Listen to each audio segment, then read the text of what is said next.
గురుర్దేవో మహేశ్వరః గురు సాక్షాత్ పరబ్రహ్మ తస్మై శ్రీ గురవే నమః.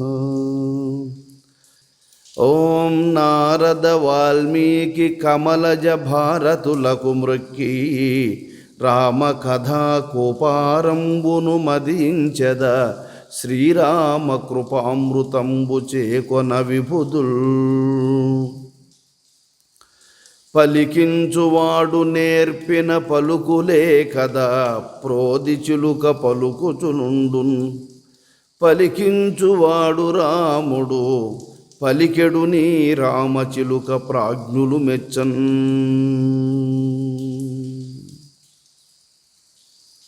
జై జానకీ రమణ గోవింద,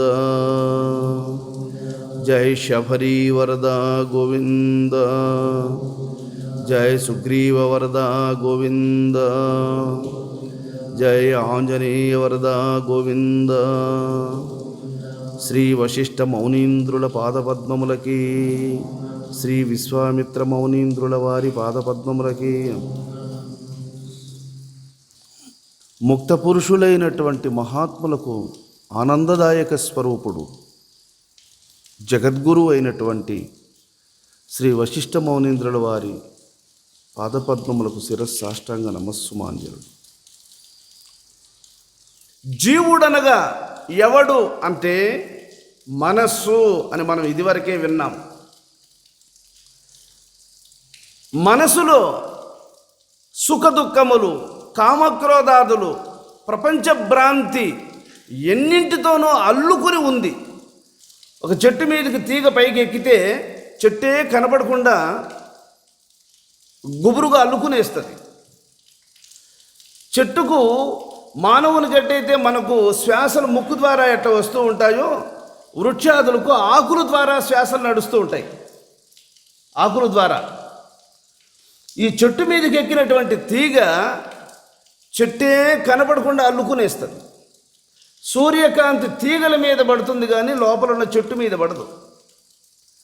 ఆ సూర్యకాంతి పడకపోవడము, అది ప్రాణవాయువులను తీసుకొని వదలడానికి ఇది గ్యాప్ ఇవ్వదు. అందువల్ల చెట్టు చచ్చిపోతుంది. ఎప్పుడో చచ్చిపోయి ఉంటుంది. ఈ తీగ మాత్రము చెట్టు ప్రాణంతోనే ఉందిరా అన్నట్టు ఉంటుంది. దగ్గరికి పోయి చూస్తే కానీ అర్థం కాదు. తీగ అట్టయితే ఎన్నో పిలకలు పెట్టుకునేస్తుంది చూడండి. ఆ విధంగా ఒక చిన్న ఆసక్తి అనేటువంటిది హృదయంలోకి ప్రవేశించిందంటే ఇంకా కోరికలు ఒకటోటే మొదలవుతాయి. ఒక సాధువు కౌపీనం గోచిపాత ఆరేసుకొని ఉంటే దాన్ని ఎలక కొరికేసిందట. ఉరి. ఈ విధంగా రోజు ఈ విధంగా ఎలకలు వచ్చి గోచిని కొరికేస్తే నేను గోచిని తెచ్చుకోగలనా? ఇది కాదు ప్లాను. పిల్లిని ఒకదాన్ని తెచ్చిపెట్టుకుంటే ఈ ఎలకతో నష్టం లేకుండా ఉంటుందని పిల్లిని పట్టుకొచ్చుకున్నాడట.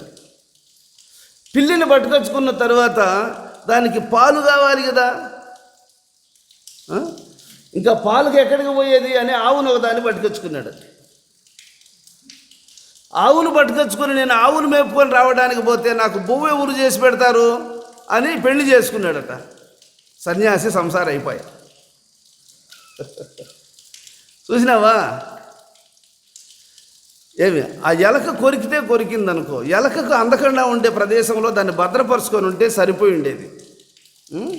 ఎలక కొరికిందంటే ఎలకను చంపాలంటే పిల్లిని కావాలా, పిల్లిని మేపాలంటే పాలు కావాలా, పాలు కావాలంటే ఆవు కావాలా, ఆవును మేపగలితే దానికి నేను పోతే నాకు భోజనం చేసి పెట్టేదానికి భార్య కావాలి కదా. చూసినావా? కోరిక అనేది మొదట్లో ఇట్లా ప్రారంభమవుతుంది. ఇట్లా ప్రారంభమయ్యి నిన్ను బంధించే అంతవరకు తీసుకొని పోయి పడతాల్సి వస్తుంది. ఇట్లాంటిది అది. కాబట్టి అట్లాగా తీగ మొదట్లో ఒకటి ఎక్కుతుంది, పైకి పోయిన తర్వాత పిలకలేస్తుంది. ఆ పిలకలేసి చెట్టుని ఎట్లా ఆవరిస్తూ ఉందో, సంకల్పము మొదట్లో సులభంగా, సూక్ష్మంగా, ఆనందదాయకంగా ఉంటుంది. కానీ మొదట్లో కోరిక అది దుఃఖంగా తయారవుతుంది. ఈ విధంగా మనస్సు ఏర్పడి ఉంది. ఈ మనస్సే ఇలాంటి కామ క్రోధ లోభ మోహాదులనే గుణాలను అన్నింటినీ పిలకల్లాగా పెట్టుకొని ఎన్ని దుర్గుణాలు ఉన్నాయో, ఎన్ని అవలక్షణాలు ఉన్నాయో, ఇవి అన్నింటినీ మనస్సు ప్రోగు చేసుకునేసి జీవుణ్ణి బంధిస్తూ ఉంది. ఇది బంధం. వీటి నుంచి విడుబడాలి అంటే నీ అంతటి నువ్వు విడుబడలేవు, అసమర్థుడవు. చెరసాలలో పడిపోయినటువంటి వానికి బయటున్న వాళ్ళు దయచేసి వానికి బెయిల్ తీసి వాన్ని బయట తీసి న్యాయ విచారణ జరిపించి ఇతడు నిర్దోషి, దోషి కాదని తేల్చగలిగేవాడు ఒకడు బయట ఉండాలి. మనోడు గురువు అలాంటి వాడు. ఆయనై మనల్ని నిర్దోషిగా, దోషములు ఉన్నప్పటికీ వాటిని తొలగించదగినటువంటి సమర్థుడు. లాయరు ఆయనేమి నేరము చేయకపోయినా మన నేరాల కట్టను ఆయన తీసుకొని వాదిస్తాడు కోర్టులోకి వెళ్ళి. అలాగా గురువు మన నేరాలన్నింటినీ ఆయన తీసుకొని వాటిని తొలగించి ముక్తిని అందించేటువంటి వాడు. అందుకని రామచంద్రమూర్తి అడుగుతున్నాడు, మహాత్మా బ్రహ్మ విదేహముక్తస్య జీవన్ముక్తస్య లక్షణం బ్రూహియేన తదైవాహం యతే శాస్త్ర గయాదృశ.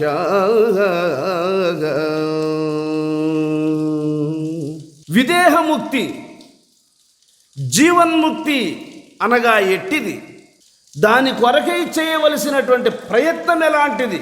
అది శాస్త్రమును అనుసరించియా, గురువాక్యములను అనుసరించియా, అది అనుష్ఠానములేకి ఏ విధంగా తీసుకోవలెనో ఆ విధానాన్ని తండ్రి నీవు ఉపదేశించినట్లయితే తగు ప్రయత్నములు చేసి నేను దానిని పొందగలను అని తన ఎదుట మాట్లాడుతూ ఉన్నటువంటి రామచంద్రమూర్తిని చూసి గురువు సంతోషిస్తున్నాడు.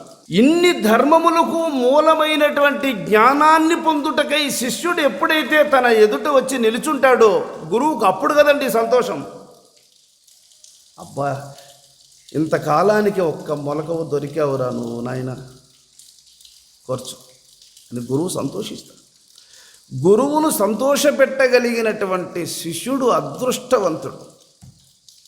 మన వరప్రదాత అయినటువంటి గురువు ఎవరి విషయంలో సంతోషిస్తాడో వాని అదృష్టం పండిపోతుంది.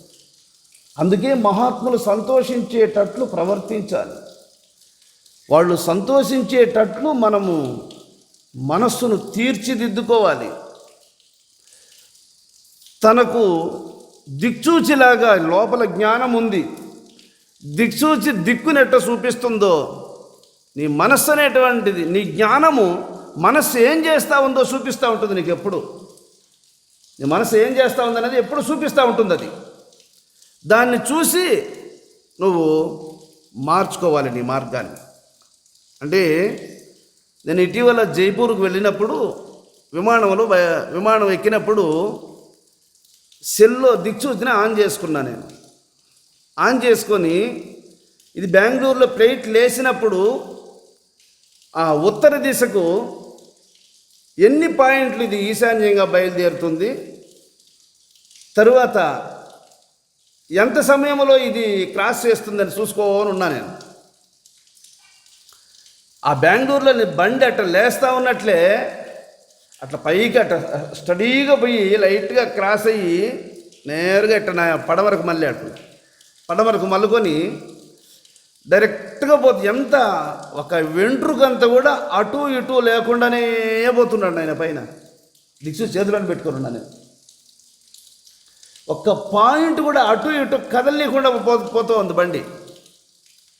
ఇంకా చివరి ఇంకా బండి ఇంకా ల్యాండ్ అవుతుంది అన్నప్పుడు అప్పుడు ఆ సిటీ పైకి పోయిన తర్వాత అప్పుడు క్రాస్ చేశాడు. ఇట్లా క్రాస్ చేసి కరెక్ట్ పాయింట్ లేకపోయి అప్పుడు బండిని అక్కడ ల్యాండ్ చేస్తున్నాడు.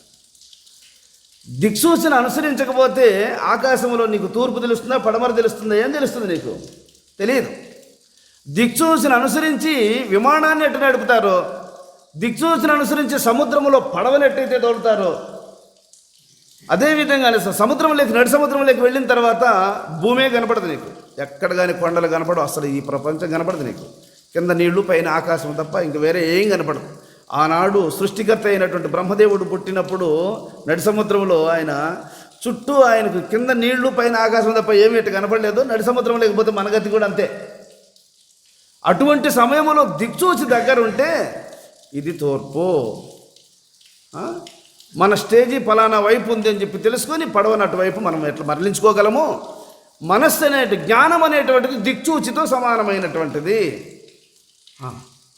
కాబట్టి ఈ దిక్చూచిని చూసి జ్ఞానం అనేటువంటి దిక్చూచి ద్వారా మనస్సును తిప్పుకోవలసి ఉంది. ఇది ప్రపంచం వైపు దృశ్య రూపములో దృక్స్వరూపమై నందు నిమగ్నమై ఉందా, దృశ్య రూపంలో నిమగ్నమై ఉందా తెలుసుకోవాలి.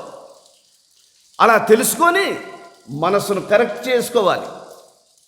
ఈ యొక్క విషయంలో నేను ఎలా ఫాలో అవ్వాలో దాన్ని నాకు ఉపదేశించమని రామచంద్రమూర్తి అడిగినప్పుడు వశిష్ఠ మౌనీంద్రుడు వారు చాలా సంతోషించి ఇలా అంటున్నాడు, రామచంద్ర, యదాస్థిత మిథం యస్య వ్యవహారవతోపి చ అస్తం గతం స్థితం వ్యోమ జీవన్ముక్త ఉచ్యతే. జీవుడు అనగా మనస్సు అని మనం ఇంతవరకు విన్నాం. మనస్సు అనగా అనేక సంకల్పములతో కూడినది అనే అర్థం. ఎప్పుడూ ఏదో ఒక సంకల్పాన్ని తగిలించుకొనే ఉంటుంది మనస్సు.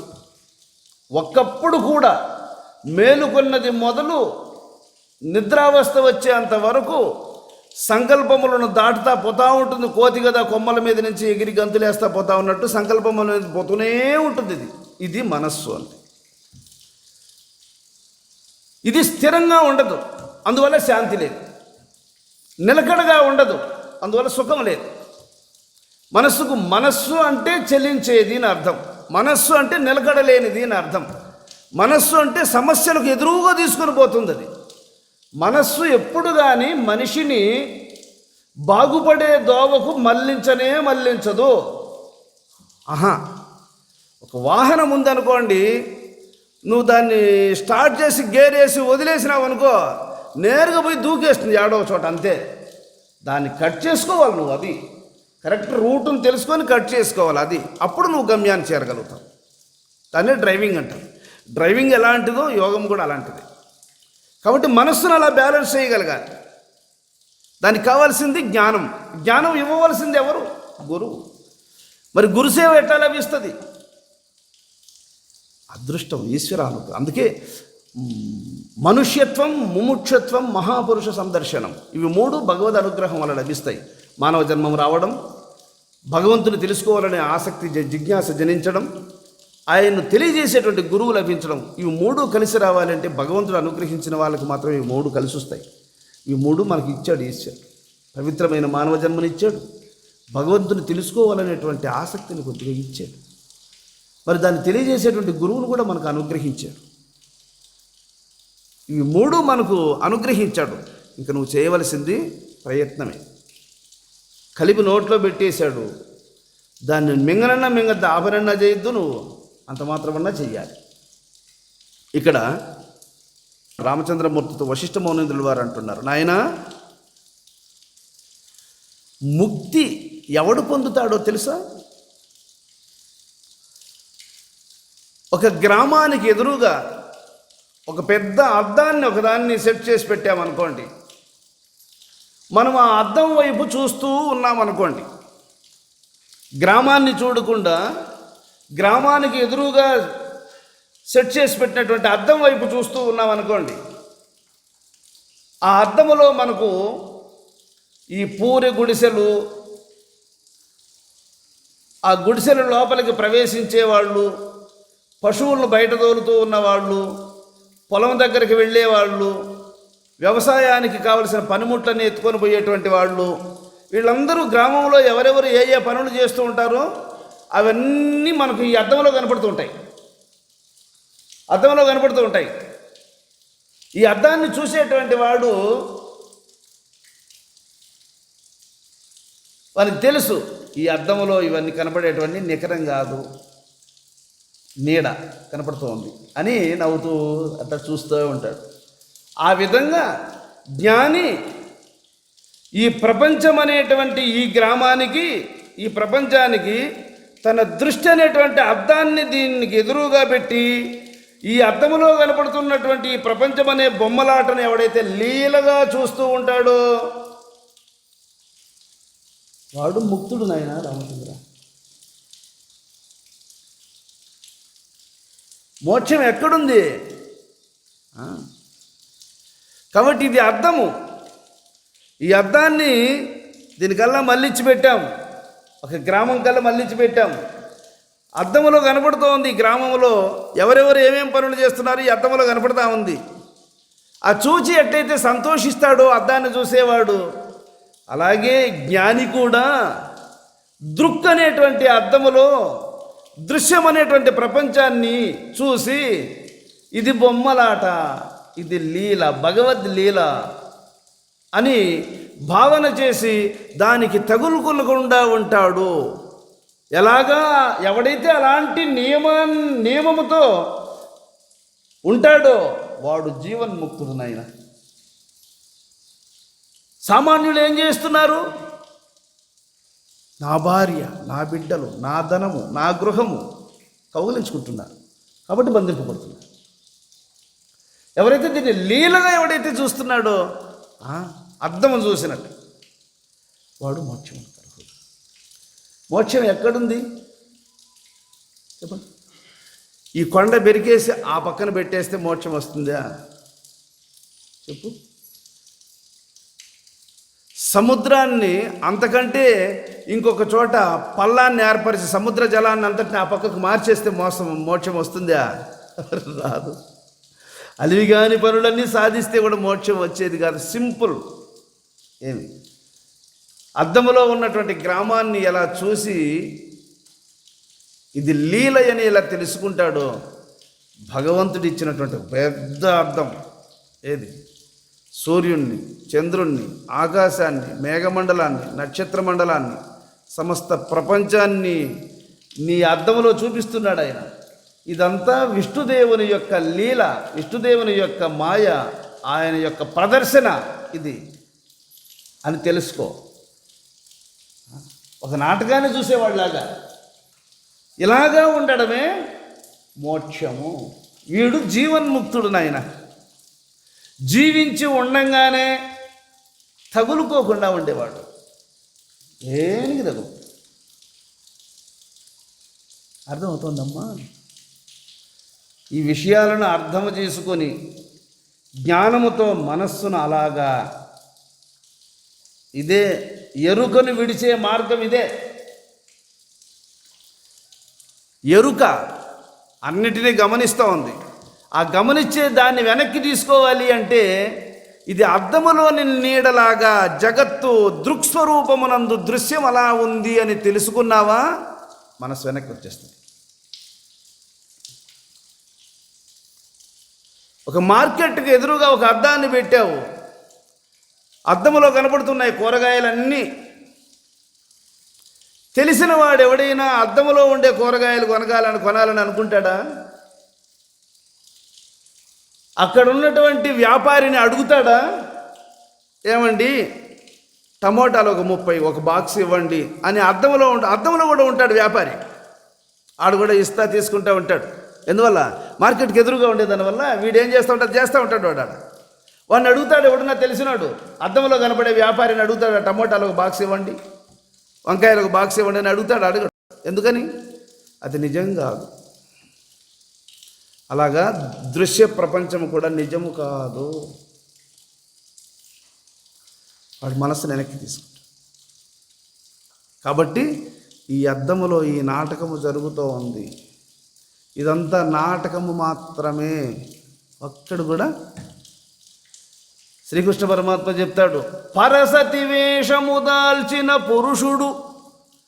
పురుషుండేగాని పరికింప పలతియగునే, మరి జీవరూపము దాల్చిన ఆత్మయే అగుగాని పరికింప జీవుడగునే. ఒక నాటకంలో ఒక పిల్లాడు స్త్రీ వేషం వేస్తాడు. ఆ కొప్పు, ఆ అందచందాలు, అబ్బోయ్ అమ్మాయి భలే బాగుందిరా, ఈ అమ్మాయిని చేసుకోవాలా పెళ్ళి అని తెల్లవారితో వాడు పెళ్లి చూపులకు పోతే ఎవరన్నా నవ్వరు. ఎందువల్ల? పరసతి వేషము దాల్చిన పురుషుడు, వాడు స్త్రీ రూపము ధరించి స్త్రీలాగా నీకు రాత్రి అట్ట కనపడినాడే కానీ ఇప్పుడు పోయి చూడుబో వాడు పురుషుడు, స్త్రీ కాదు. అలాగా రాత్రి నాటకములో పురుషుడు స్త్రీ రూపము ధరించాడన్న విషయము తెలియక ఆమెకు పెళ్లి చూపులకు పోవడం ఎంత బుద్ధి లేనితనమో, ఈ ప్రపంచము నాటకమని తెలుసుకోకుండా దీని మీద మమకారం పెట్టుకోవడం అంత బుద్ధి లేనితనం అన్నది.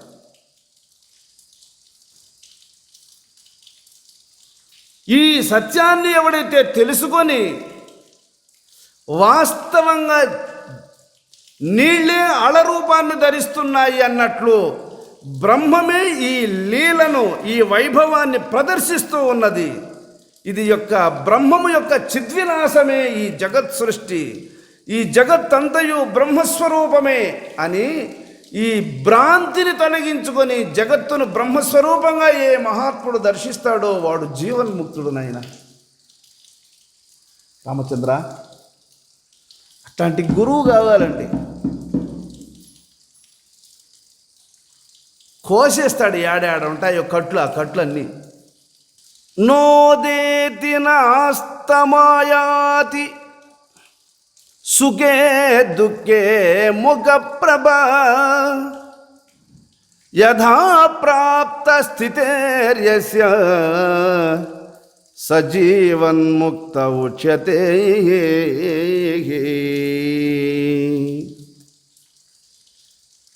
జ్ఞాని అయినటువంటి వాడు ఏ దేశములో ఉన్నా, అయ్యో నేను మా ఊరు వదిలేసి వచ్చేసానే, ఇప్పుడెప్పుడు ఊరికి పోయేది అనే ఆలోచన ఉండదు అని.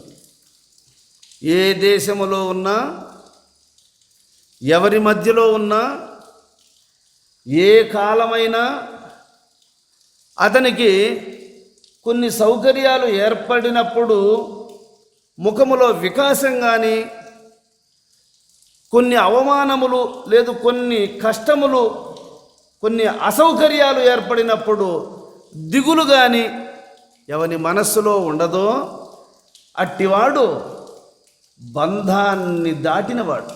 ఇప్పుడు బంధం ఎక్కడుంది? మనసులో సంకల్ప రూపములై ఉంది బంధం అనేది. ఇప్పుడు అతడు తన సొంత ఊరిలో లేడు, లేకపోయినప్పటికీ మన ఊరును మనం వదిలి వచ్చేసాము అనే భ్రాంతి లేదు. ఆ భ్రాంతి ఉండింది అంటే వానికి ఒక ఇల్లు ఉన్నట్లే, వానికి ఒక దేహం ఉన్నట్లే, వాటి మీద ఆకర్షణ ఉన్నట్లే, వాడు బంధింపబడి ఉన్నట్లే. ఆ భ్రాంతి తొలగిందా? మనస్సులో లేదు ఇల్లు. ఇల్లు ఉండేది ఉంటుంది, అది గుణాతం తీసి సిమెంట్ వేసి పిల్లర్స్ వేసి కట్టుంటారు, అది ఆడికి పోదు ఉంటుంది, దాన్ని మనసులో పెట్టుకోగాదు. ఊరు ఆడుండేది ఆడు ఉంటుంది, దాన్ని మనసులో పెట్టుకోగాదు. కాబట్టి ఇతర దేశములందు ఉన్నప్పటికీ పరాయి చోట్లో ఉన్నామనే భ్రాంతి ఎవనికి ఉండదో,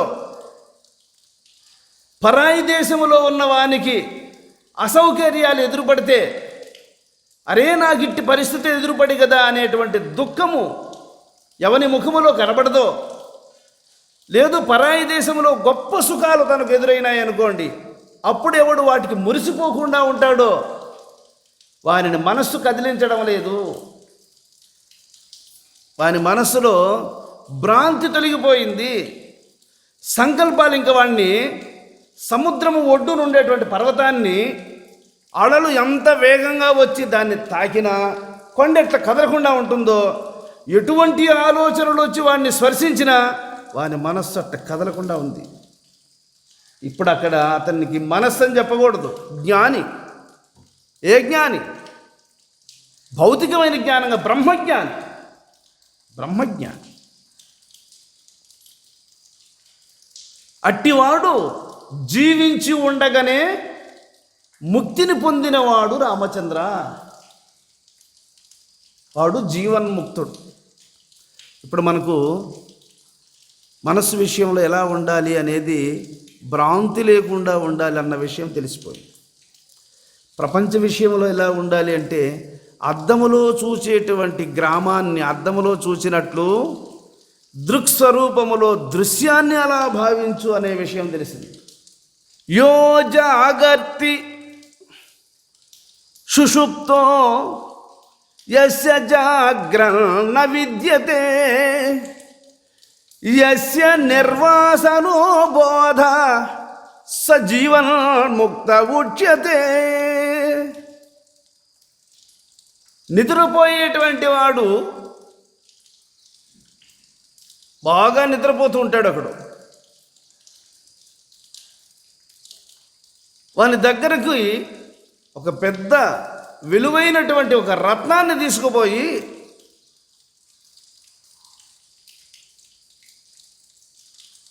ఇట్లా వాని దగ్గర పెట్టు.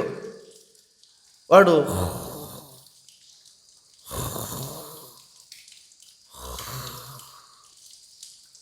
ఇట్లే ఉంటాడు, కానీ రత్నాన్ని తీసుకోడు, జేబులో పెట్టుకోడు.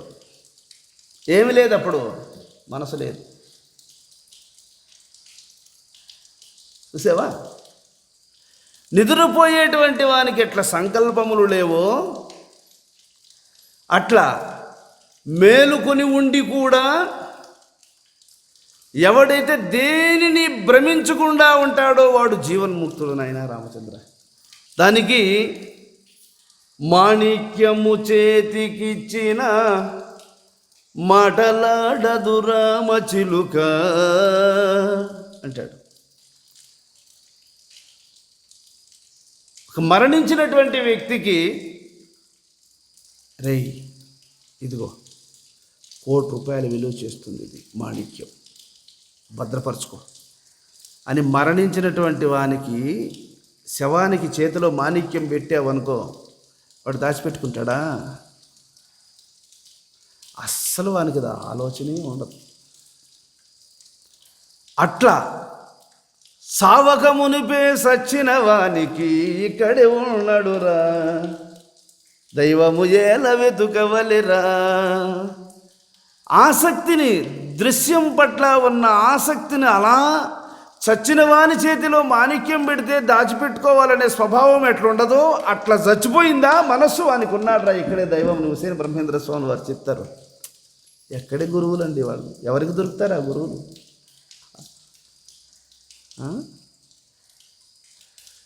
కనుక స్వప్నములాగా అందుకు మహాత్ములు ఈ విద్యలు మేడలు కలిగితేనేమి లేకపోతేనేమి,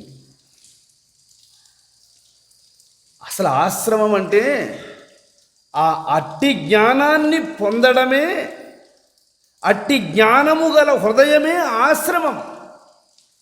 ఈ కాదురా ఆశ్రమాలు. ఆశ్రమం అంటే ఏంది? ఏ శ్రమలు హృదయాన్ని స్పర్శించకుండా వెళ్ళిపోతాయే ఆ పవిత్రమైనటువంటి హృదయాలయమే ఆశ్రమం. అది దేవాలయం. అంతేగాని కాంపౌండ్లు కాదు, భవనాలు కాదు, ఆస్తులు కాదు నాయన. అది నా అధికారము. దాన్ని ఎవడైనా పొందొచ్చు, శక్తి ఉంటే సంపాదించుకోండి. మీకేం తక్కువ లేకుండా చెప్పాల్సిందంతా చెప్పాను, ఇవ్వాల్సిందంతా ఇచ్చాను. దాన్ని కాపాడుకోవాలి కదా. గురువు ఎప్పుడు వానికి ఇచ్చాడబ్బా పీఠాధికారం, నాకు ఇవ్వలేదు, బుద్ధి లేనోడు అనుకునే మాటలు అవి. నీ హృదయం మీద నీకు అధికారం ఉందా? బుద్ధి లేని కుక్కలాగా కుక్క ఇల్లిల్లు తిరిగినట్లు ఆలోచనల వెంబలి పరుగులు తీస్తూ ఉంటే నోరు తెరుచుకొని ఉన్నావు దద్దమ్మలాగా. ఏమి ఇవ్వలరా నీకు? ఏ ఇంటికి పోయినా కుక్కను ఛాయ్ అనేలాగా మాట్లాడతారు, చూసిన వాళ్ళందరూ ఛాయ్ పో అని అట్లా అంటారు. బుద్ధి లేని వానికి ఆత్మానుభూతిని పొందడానికి సాధ్యం అవుతుందా? గుణముల చేత తిరస్కరింపబడేటువంటి వానికి అది సాధ్యం అవుతుందా? కాబట్టి దాన్ని తొలగించుకో, దాన్ని సంస్కరించుకో, అట్టి మనస్సును వెనక్కి తీసుకో, ఉపసంహరింపజేసుకో. గురువు చెప్పినటువంటి లక్ష్యసిద్ధి యందు మనస్సును నిలుపుకో. ఇది భ్రాంతి అని తెలుసుకో. దృశ్య ప్రపంచ భ్రాంతిని వదిలించుకో. హృదయంలో ఉండేటువంటి ఈశ్వరుడే నిన్ను ఆశీర్వదిస్తాడు, అనుగ్రహిస్తాడు. ఈ హృదయమే ఆలయం అవుతుంది. ఆ ఈశ్వరుడే గురువు. ఆయన నీకేమి ఇవ్వాలో అది ఇచ్చేస్తాడు. మరి ఆయనతో కలుసుకుని హాయిగా ఉండిపోవడం కంటే కావలసింది ఏముంది? గురువు అంటే ఎవరికి గురువు? ఈ మాయబొమ్మలకా గురువు? ఈ బూటక ప్రపంచానికా గురువు? అసలు ఇది మిథ్య, ఇది లేనే లేదని అంటూ ఉంటే ఇంక దానికి కావాల్సింది ఇంకొకటి ఏముంది? కాబట్టి గురుస్వరూపాన్ని ధరించి శిష్యుడు లేడని తెలుసుకోవడమే. ఇంక మరి శిష్యుడు లేనప్పుడు కావాల్సింది ఇంకెవరికి? జ్ఞానం ఉంటే మళ్ళీ కావాల్సింది ఏముంది నాయన? కాబట్టి తెలిసిన మహనీయులు అందరూ వినమ్రులయ్యారు, ఏ ఫలాపేక్ష లేకుండా వెళ్ళిపోయారు. రామకృష్ణ పరమహంస గారు ఒక కథ చెప్పాడు. ఒక రాజుగారు స్వయంవరం చాటించాడు. ఆ స్వయంవరం యొక్క నియతి ఏమిటి అంటే, నా కూతుర్ని పెళ్లి చేసుకోవాలనుకున్న వాళ్ళందరూ ఈ కొలువులోకి విచ్చేయవచ్చు. ఆమె ఎవరిని ఇష్టపడి వాళ్ళ మెడలో ఈ పూలమాలను అలంకరిస్తుందో వాళ్ళే ఆమెకు భర్త అని లోకమంతా చాటించాడు. ఎక్కడెక్కడుండే రాజకుమారులందరూ వచ్చేసారు. సభలో కూర్చొని ఉన్నారు, బారులు తీరి సింహాసనాల మీద కూర్చొని ఉన్నారు రాజకుమారులందరూ. ఆ దారింటి పోతూ ఉన్నాడుగా సాధువు. ఏదో గొప్ప వైభవం జరిగినట్లుందే, ఏమో చూస్తాం ఏం జరుగుతోందని ఆయన ఆ వెలుపల బయట, సింహద్వారం బయట చూసుకొని ఉన్నాడు. ఈ రాజకుమార్తె పూలమాలను చేతిలో పట్టుకొని రాజకుమారులందరినీ చూస్తూ వస్తూ ఉంది. ఆ చూస్తూ వస్తూ అందరినీ గమనిస్తూ ఉంది. ఇతనికి దేహభ్రాంతి ఉంది, ఇతనిలో కామక్రోధాదులు ఉన్నాయి, ఇతనికి బుద్ధి నిలకడలేదు, ఇతనికి సంస్కారం లేదు. వ్యామోహము గల వారిని కట్టుకుంటే దుఃఖము తప్ప సుఖం ఎదురుపడదు. కాబట్టి వ్యామోహము జీవించిన వాడెవడో అతడు నాకు భర్త, అట్టివాడెవడూ కనపడలేదే అని రాజకుమారులందరినీ చూస్తూ పోతా ఉన్నారు. కానీ వీళ్ళందరూ నా ఉంగరాలను చూసి, నా బంగారాలను చూసి, నా చైన్లను చూసి నాకు వేస్తుందేమో పూలమాలని అంతా నీలుకొని కూర్చొని ఉన్నారు. అందరినీ దాటుకొని పోయి, రాజకుమారులను అందరినీ చూసి దాటుకొని పోయి ఆ బయట ఉన్నటువంటి యొక్క సాధువు మెడలో వేసింది పూలమాల. వెంటనే ఆ సాధువు అమ్మాయి పాదములకు నమస్కరించి, తల్లి, ఈ ప్రపంచము ఇది విష్ణుమయమని, ఆయన యొక్క లీలా వైభవాన్ని తిలకించాలన్న దృష్టితో వచ్చిన వాడిని కానీ నేను ఇంకా వేరే కారణం వల్ల వచ్చిన వాడిని కాదు. నాకు ఇది అవసరం లేదమ్మా, నమస్కారం. ఆ పూలమాల తీసాడు, పడేసేసి వెళ్ళిపోయాడు. ఆ రాజుగారికి కూతురు ఒకటే, కుమారులు లేరు. ఎవరైతే ఆమెను వివాహం చేసుకుంటారో ఈ రాజ్యము నా అల్లునికి ఇచ్చి పట్టాభిషేకం చేస్తాను అని చాటించాడు ఆయన. రాజకుమార్తెని పెళ్లి చేసుకొని ఉండొచ్చు, రాజ్యాభిషిక్తుడై రాజ్యమేలి ఒక చక్రవర్తి అయి ఉండవచ్చు. కానీ వీటినన్నిటినీ తృణీకరిస్తాడు సాధువు. కారణం ఏమిటో తెలుసా? రాజరాజై రాజ్యమేలీనా, రాజ్యాధిపతులు రాజచంద్రుండలుచు గొలచీన, రాజయోగ విరాజితుండగు భోజరాజును బ్రోచినట్టి, రాజితాశేషాచలార్యులు రమ్యులని నెర నమ్మి కొలువక, పుట్టినాను గిట్టినానేమి, పుడమిలో జనులు పుట్టినాను గిట్టినానేమి, మట్టి దేహం పైన దీని మర్మ మెరుగక మాయలోబడి, శ్రేష్టమగు గురుపాద పద్మముల్ సేవ చేయని భ్రష్టుడిలలో పుట్టినాను గిట్టినానేమి, పుడమిలో జనులు పుట్టినాను గిట్టినానేమి, రాజరాజై రాజ్యమేలీనా. చూడు, రాజ్యాధిపతులు రాజచంద్రుండనుచు కొలచిన రారాజీ చక్రవర్తి రాజ్య పరిపాలన చేసిన సామంత రాజులందరూ మా రాజు చంద్రుడితో సమానమైన కీర్తివంతుడని చెప్పి ఆయన్ను కొనియాడినా గురుసేవ చేయనటువంటి రాజ్యత్వము నీకు సుఖాన్ని ఇవ్వదురా అనేసాడు. దేవేంద్రుడు నారద మౌనీంద్రుడు వారి యొక్క ఉపదేశమును పొంది ధ్యాననిష్ఠుడై నిర్వికల్ప సమాధి స్థితిలోకి వెళ్ళి తిరిగి మేల్కొని తన గురువు అయినటువంటి నారద మౌనేంద్రుడు వారికి నమస్కరించి ఒక్క మాట అంటాడు, మహాత్మా, నేను ఇంతకాలము స్వర్గలోకాన్ని చక్రవర్తి అయి పాలించాను. 33 కోట్ల దేవతలకు సార్వభౌముడనయ్యి రంభ, ఓర్వశి, మేనక, తిలోత్తమ వంటి అప్సరసలతో పొందు చేసి ఎన్నో సుఖాలను అనుభవించాను. కానీ మీరు ఉపదేశించినటువంటి తారక మహామంత్రం యొక్క యోగ బలము చేత చూచినటువంటి యొక్క అనుభూతి పొందినటువంటి శాంతి, ఒక్క రెప్పపాటులో అనుభవించిన సుఖము కోటి యుగాలు గడిచినంత కాలము స్వర్గ సుఖం అనుభవిస్తే కూడా దీంతో సాటి రాదు స్వామి. నిజమైన సుఖము యోగ సుఖమే కానీ ఇంద్ర సుఖము కానే కాదన్నాడు ఆయన. కాబట్టి దేవేంద్రాదులు అనుభవించేటువంటి సుఖము కంటే యోగీశ్వరుడు అనుభవించేటువంటి సుఖము అది చాటిలేనిది. కాబట్టి అటువంటి సుఖాన్ని ఏ మహానుభావుడు హృదయములో సంపాదించుకుంటాడో అదిరా అధికారం, అదిరా ఆశ్రమం, అది జీవన్ముక్తుని యొక్క లక్షణం. కాబట్టి ఈ భాగ్యము తండ్రికి పుట్టినటువంటి 4 కొడుకులలో మేధావి అయిన వానికి ఎంత భాగం ఇస్తాడో అమాయకుడు ఎర్రోనికి కూడా అంతే భాగం ఇస్తాడు. వీడు తెలివైనోడు అని చెప్పి వీడికి ఎక్కువ, అమాయకుడు అని చెప్పి వానికి తక్కువ చేయుడు. తండ్రి ఆస్తిలో కొడుకులకు అందరికీ సమానంగానే ఇవ్వడం జరుగుతుంది. వాని తెలివికి సంపాదించినట్టు వాడు డెవలప్ చేసుకోవచ్చు మళ్ళీ అంతే. అదేవిధంగానే మనకందరికీ తండ్రి అయినటువంటి ఈశ్వరుడు అందరికీ 10 పదులునొక 1000 నోర్లు పరుగు హంసల లయము బ్రహ్మమని నాడు. నాయందు ఏ సత్యమైతే 20,1,600 సార్లు నడుస్తూ ఉన్నదో ఆ చెట్టు కింద బంధించినటువంటి పశువు ఎందు కూడా అది అదే విధంగా నడుస్తూ ఉంది.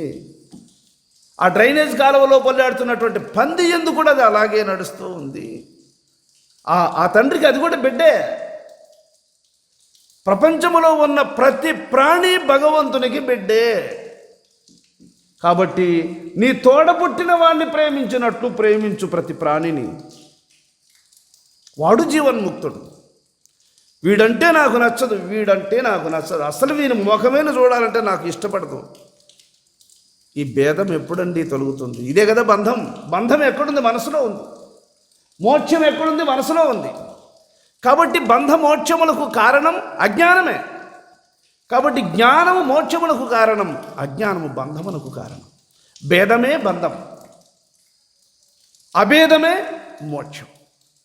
దాన్ని చెప్తున్నాడు ఇక్కడ రామచంద్ర.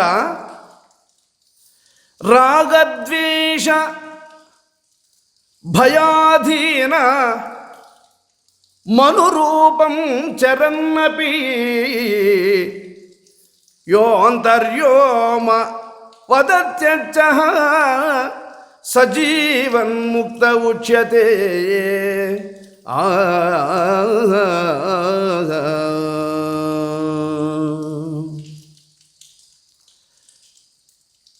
రాగము అనగా కోరిక లేదా ఇష్టము, భ్రాంతి, దీన్నే రాగం అంటాడు. నీకు ఇష్టమైనటువంటి వస్తువులు చూపించామనుకో, అబ్బో నాకు అదంటే చాలా ఇష్టం అని అనుకుంటూ ఉంటావు. బ్రహ్మజ్ఞాని అయినటువంటి రామచంద్రమూర్తితో వశిష్ఠ మౌనేంద్రుల వారు ఏం చెప్పారో తెలుసా? నాయనా రామచంద్ర, నీకు ఎక్కువ దేని మీద ఇష్టం ఉంటుందో ముందు దాన్ని వదిలిపెట్టు, మనస్సును జయించడానికి మార్గం అదే అన్నాడు. నీకు ఎక్కువ దేని మీద ఇష్టం ఉంటుందో దాన్ని వదిలే, మనసులో వదిలే. అంటే నీకు ఒక రత్నాల హారం ఉందనుకో, ఇదంటే నీకు చాలా ఇష్టం. దాని మీద మమకారాన్ని వదిలిపెట్టని చెప్పాడు. అట్టని చెప్పి మెడలో ఉండి తీసి ఆ మాలని ఇసిరి ఆడ పారేసేది కాదు. ఆడ పారేసేసి గురువు చెప్పినాడు నేను పారేసేస్తే దాని విలువ ఎంత, పోగొట్టుకుంటే మళ్ళీ వస్తుందా? ఈ స్వామి బాగానే చెప్పాడు, బుద్ధి లేక నేను పారేసేస్తే మళ్ళీ లోపల తెలుసుకుంటా ఉంటాడు. అప్పుడు నువ్వు మాలనైతే పారేసేసావు కానీ దాని స్వభావాన్ని పారేసినావా? అందుకని మాల ఉంటే ఉన్ని దాంతో కాదు నీకు ఇప్పుడు ఇబ్బంది వచ్చినది, దాని మీద ఆసక్తిని వదిలి.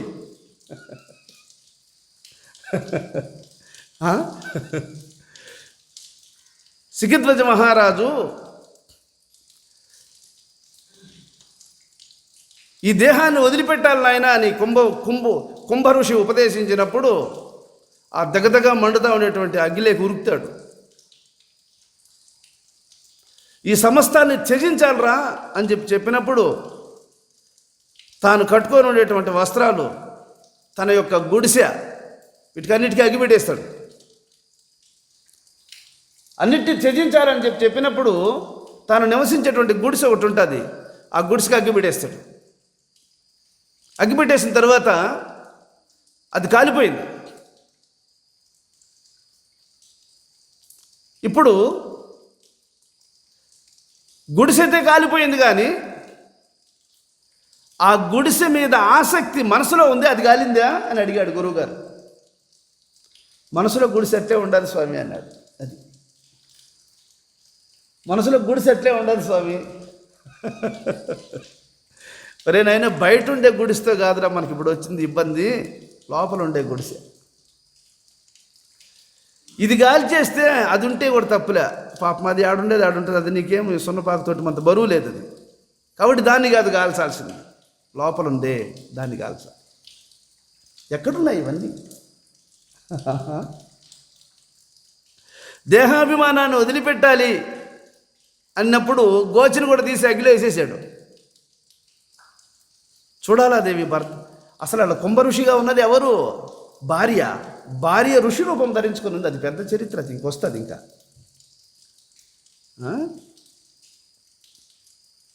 గోచి తీసేసి అగ్నిలో పడవేసేసినప్పటికీ నేను ఇప్పుడు దిగంబరుడుగా ఉన్నాను అన్న భావన ఉందా లేదా అడిగాడు గురువుగారు. ఇప్పుడు నేను గోచి తీసేసాను, నేను ఇప్పుడు దిగంబరుడుగా ఉన్నాననే భావన ఉందా లేదా? అది ఆ భావన, దాన్ని తీసేసి కాల్చాలి నాయన. స్వామి, ఇంతకు దాన్ని ఎలాగా కాల్చాలి స్వామి? బాహ్యములో నా కంటికి కనబడేటువంటి వాడిని అన్నిటినీ ఎత్తి అగ్గిలో వేసేసాను, ఇంకేం లేవు. అయినా ఏవేవైతే నేను అగ్గిలో వేసేసానో అవన్నీ మనసులోనే ఉన్నాయి. ఇప్పుడు మనసులో ఉన్నాయి. ఆ మనసులో ఉండేదానివల్ల మళ్ళీ గుడిసె కావాల్సింటే వేయగలుగుతావు, మళ్ళీ గోచి కావాల్సింటే తెచ్చుకోగలుగుతావు. ఎందుకని? మనసులో ఉన్నాయి కాబట్టి. ఒక తేనెటీగలు ఆ బెరడును పెరుక్కునేసేయి, ఆ ఈగలన్నీ లేచిపోయి ఇంకొక చోట కూర్చొని ఇంకొక పెట్టెను తయారు చేస్తాయి. కొండరావు మర్చిపోగా ఇంకొక చోట బెరడును తయారు చేస్తాయి. అది వస్తు రూపంలో పోయింది కానీ సంకల్ప రూపంలో ఉంది అది, కాబట్టి అది మళ్ళా నిర్మించగలుగుతుంది. అరే నాయన, గుడిసెను మళ్ళా వేసుకొని గురువుగారు చెప్పారనుకోండి, ఈ అగ్గి పెట్టేసి కాల్ చేసినవి గుడిసె, అంతకంటే ఇంకా బాగా నీట్గా వేసేస్తావు ఇంకొక గుడిసె. ఎందువల్ల? మనసులో ఉంది ప్లానింగ్, మనసులో ప్లాన్ ఉంది కాబట్టి ఇంకొకటి వేసేస్తావు. కాబట్టి అది మనసులో లేకుండా పోవాలి. అది చెప్తున్నాడు ఇక్కడ. రాగద్వేష భయాధీన, ఎవనికి రాగము కోరికలు ఉండవో, ఎవనికి ఇంకొకరి మీద ద్వేషం ఉండదో, ద్వేషం కోపం, ఎవరైనా మనకు అపకారం చేశారనుకో తిరిగి దాన్ని ప్రతీకారం తీర్చుకోవాలన్న భావన. ఈ ద్వేషము ఎక్కడ నివసిస్తుంది? అది మనసులో. మనసు అదే. కాబట్టి అక్కడ వివేకం ఉన్నిందా? నిప్పులు పొయ్యిలో ఉంటే పిల్లి రాదు మళ్ళీ పడుకునేదానికి. మామూలుగా పిల్లికి పొయ్యిలో పడుకోవడం అంటే దానికి చాలా ఇష్టం. ఇప్పుడు పొవ్వులు లేవులే, అన్ని స్టవ్లు వచ్చేసినాయి. పూర్వం మేము చిన్నపిల్లలం అప్పుడు అగ్గిపెట్టెలు కూడా ఉండేవి కావు. అందుకని ఎవరో ఒక అమ్మ పొయ్యి మంటేసి ఉంటుంది తెల్లవారుజామున, అక్క నిప్పులు పడినాయి అక్క అని అడుగుతుంది ఇంకొక ఆవిడ వచ్చి పక్కింటాను. పడినాయమ్మా రా. అప్పుడు ఆమె చిన్న పెంకు ఒకటి ఎత్తుకొని వచ్చి ఆ పెంకుతో ఆ కొరువులన్నీ పక్కకు తీసి ఆ నిప్పులు మాత్రము 4 నిప్పులను పెంకులేక తోసుకొని అది తీసుకొని వాళ్ళ పొయ్యిలో వేసుకొని 2 పొలలు వేసి వెలిగించుకుంటారు. ఏ అమ్మ ఇంటిలో ఉన్న నిప్పులను తీసుకొని వెళ్ళి ఇంకొక అమ్మ ఎట్లా పొయ్యి వెలిగించుకుంటుందో, ఏ మహానుభావుడు ఈ యోగాగ్ని సంపాదించుకొని జ్ఞానాన్ని సంపాదించుకొని ఉన్నాడు, ఆయన దగ్గర మనం 4 నిప్పులు తెచ్చుకొని మన పొయ్యి వెలిగించుకోవాలి. మన దగ్గర అగ్గిపుల్ల లేదు, అగ్గిపెట్టి లేదు, ఏమి నీ పొయ్యి వెలిగించుకోవాలా. వెలిగించుకుంటే కానీ మన అందరి ఆకలి తీర్చుకోవడానికి వంటకం రెడీ కాదు. అందుకని పక్కింటికి పోవాల్సిందే. కాబట్టి ఆ పక్కిళ్ళు అనగా ఎవరు? మహనీయులు, వాళ్ళని ఆశ్రయించాలి. అలాగా నిప్పును తెచ్చుకొని మన యొక్క పొయ్యిలో వెలిగించుకొని వంటకము చేసుకున్నట్లు ఈ రాగము, ఈ ద్వేషము, ఈ భయము ఇవి తొలగాలి అంటే మహాత్ముల ద్వారా జ్ఞానాన్ని సంపాదించాలి. అందువల్ల యోగహీనునికిల బుద్ధి ఉండబోదు. యోగహీనుడు, యోగము చేయకుండా ఉండేవానికి ఇది పట్టుబడుతున్నాయన రామచంద్ర అన్నాడు. అందుకే మీరు సోంబేర్లు అవ్వద్దు. సోమరితనం అంత ముఠాలితనం ఇంకొకటి లేదు. ఒక పూట తిండి లేకపోతే పోని ఓర్చుకో, ఒక్క పూట కూడా ధ్యానము చేయకుండా ఆపనే వద్దు. ఒక్క పూట కూడా ధ్యానం చేయకుండా ఆపద్దు. ఏ రోజైనా నీవు ధ్యానం ఈరోజు చేయలేదు అంటే ఆ మరుసటి రోజు ఒక పూట అన్నం తినగా ఉపవాసం ఉండు, ఆ మనసుకు బుద్ధి వస్తుంది. ఒక్క పూట టిఫిన్ చేయకుండా చాలిచ్చేయి, కడుపు మాడిని, తర్వాత ఆహారం పెట్టు.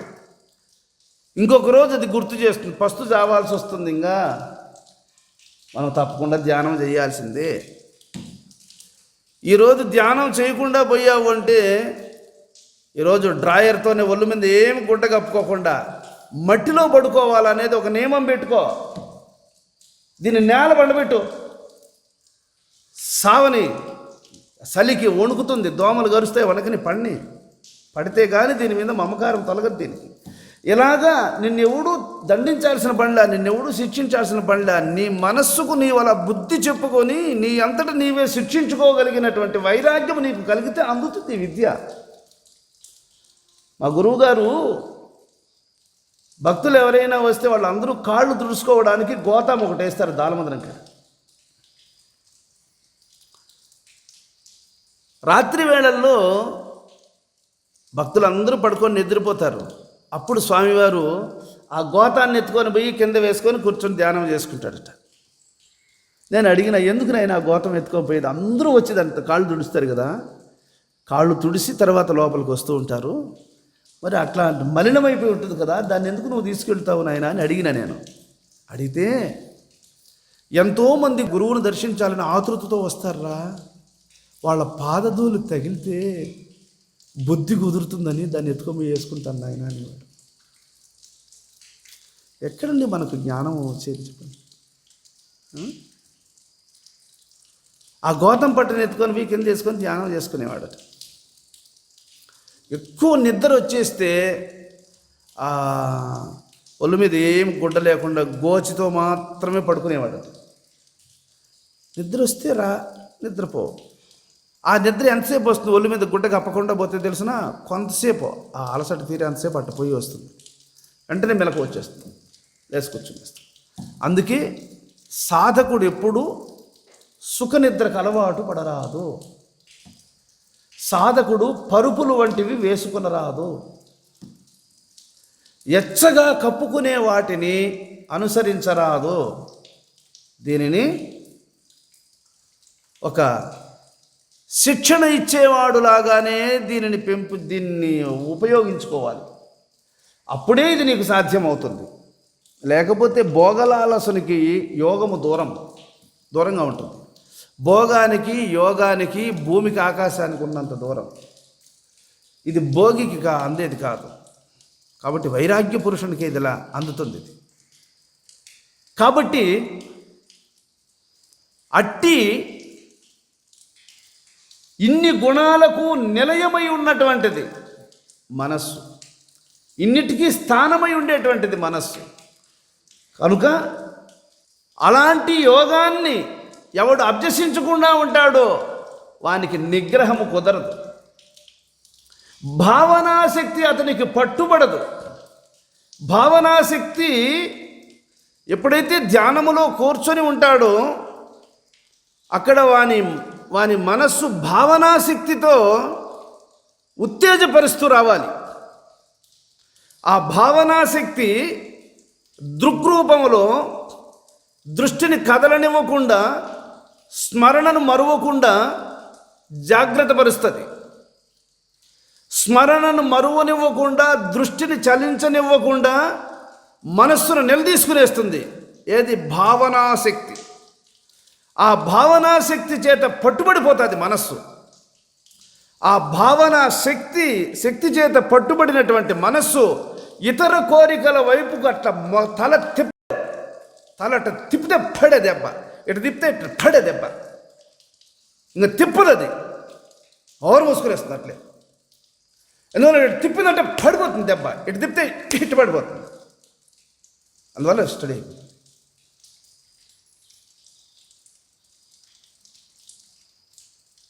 ఇట్లా పోరాడితే అందుతుందిరా. అప్పుడు భావనాశక్తి పట్టుబడుతుంది. భావనా శూన్యులకు శాంతి పడేయరాదు. ఆ భావనాశక్తి అక్కడ పట్టుబడకుండా పోయిందా సుఖం లేదు. శాంతి లేకున్న సౌఖ్యం గలుగుటెట్లో. ఈ విధంగా మనసును స్వాధీనం లేక తీసుకోవాలి అంటే దీని మీద ఉన్న మమకారాన్ని, మనసులో ఉన్న సంకల్పాలను త్యజించడానికి నిత్య జాగరూకుడై ఉండాలి. అప్పుడే నీకు నిర్మలత్వము లభిస్తుంది. కనుక ఎవనికైతే రాగము, ద్వేషము, భయము తొలగిపోయి నిరాడంబరుడై శరీరము ఉండినను ఉండుగాక, నా చుట్టూ అవివేకులే ఉండినా ఉండనివ్వుగాక, ఎందరి వల్ల ఎన్ని అవమానములు దీనికి ఎదురైతే ఎదురవ్వనీగాక, వీటినన్నిటినీ మనస్సును దాటినటువంటి మహనీయుణ్ణి ఇవన్నీ కదిలించలేవు. రమణ మహర్షి గారు ఇలా కూర్చొని ఉన్నారు. ఒక పిల్లవాడు ఒకడు వచ్చి, స్వామి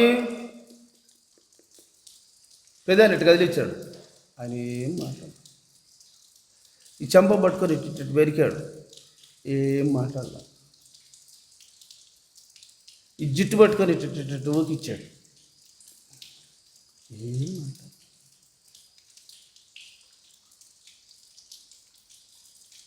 ఆయనతో పెద్ద గొడవ చేసేవాళ్ళు పిల్లలంతా కలుసుకొని. ఒక్కొక్కడు ఒక్కొక్క విధంగా ఆయన్ను అలా చిత్రవద చేసేవాడు. కదిలేవాడు కాదు, మెదిలేవాడు కాదు.